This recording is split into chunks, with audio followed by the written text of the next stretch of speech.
Assalamualaikum warahmatullahi wabarakatuh. Saya Meldan Tiandriwana dari Prodi D3 Keperawatan semester 4. Saya dari Universitas Medika Suherman. Untuk topik bahasan hari ini adalah ANC atau Antenatal Care.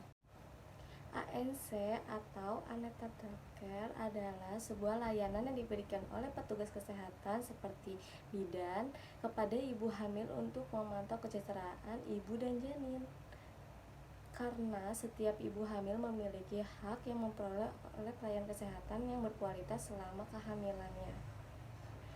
Menurut Permenkes RI nomor 97 tahun 2014, ANC minimal dilakukan 4 kali dalam masa kehamilan dengan rincian 1 kali pada trimester pertama, 1 kali pada trimester kedua, dan 2 kali pada trimester ketiga. Standar ANC berkualitas itu menurut Permenkes tersebut yaitu 10 poin. Poin pertama itu timbang berat badan dan ukur tinggi badan. Menimbang berat badan, setiap pemeriksaan bertujuan untuk memperkirakan pertumbuhan janin. Bila berat ibu selama hamil bertambah sampai 9 kg atau berkurang kilogram dalam perbulan harus dicurigai apa adanya gangguan pertumbuhan pada janin. Sedangkan pengukuran tinggi badan pada awal pemeriksaan bertujuan untuk mendeteksi CPC atau cerebral pelvic dysproportion atau panggul sempit yang terjadi pada ibu dan tinggi badan yang berkurang pada 140 cm. Yang kedua itu pengukuran tekanan darah. Pengukuran tekanan darah diperlukan untuk mendeteksi terjadinya hipertensi pada kehamilan yang juga terjadi tanda preeklampsi atau eklampsi. Yang ketiga itu menilai status gizi ibu dengan pengukuran lengan atas atau lila. Pengukuran lila diukur pada pemeriksaan kehamilan pertama. Bila lengan atas ibu itu kurang dari 23,5 cm, maka ibu tergolong dalam KEK atau kekurangan energi kronis yang dapat beresiko melahirkan bayi dengan berat badan lahir rendah. Yang keempat, pengukuran tinggi fundus uterus atau TFU. Hal ini dilakukan untuk memperkiraan pertumbuhan janin. Bila TFU tidak sesuai dengan kehamilan, maka perlu dicurigai dapat terganggu pada janin. Kelima itu menentukan presentasi dan denyut jantung janin. Pemeriksaan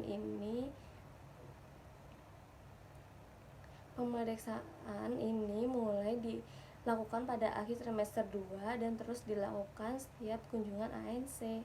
Tujuannya itu untuk mengetahui letak dan posisi janin. Apabila bagian di bawah janin itu bukan kepala, dapat dilakukan penata laksanaan secara secepatnya.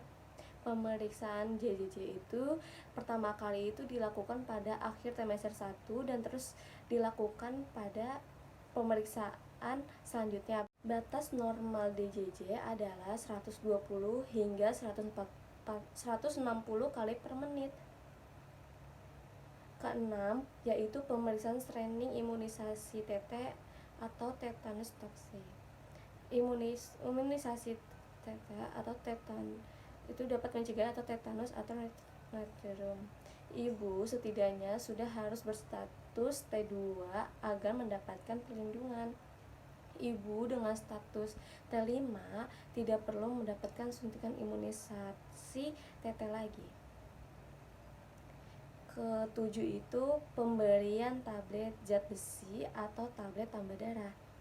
Hal ini dapat mencegahnya anemia zat besi pada ibu agar tidak perdarahan pada persalinan. Yang ke-8 itu pemeriksaan laboratorium. Pemeriksaan laboratorium itu dibagi menjadi 2, yaitu rutin dan khusus.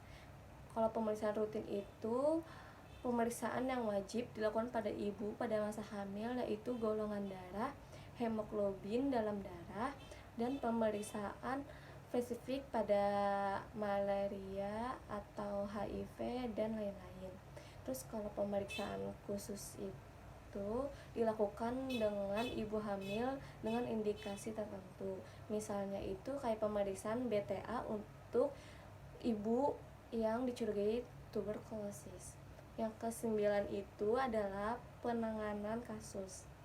Bila hasil pemeriksaan ibu mengalami tanda-tanda bahaya, maka dalam ANC itu harus direncanakan penata laksanaan atau solusi pada ibu tersebut. Ke-10 itu konseling atau pemberian KIE pada ibu terkait hal-hal yang ibu harus ketahui seperti kesehatan ibu, perilaku hidup bersih dan sehat, peran keluarga dan suami dalam mendampingi ibu, terus tanda bahaya kehamilan, persalinan dan nifas.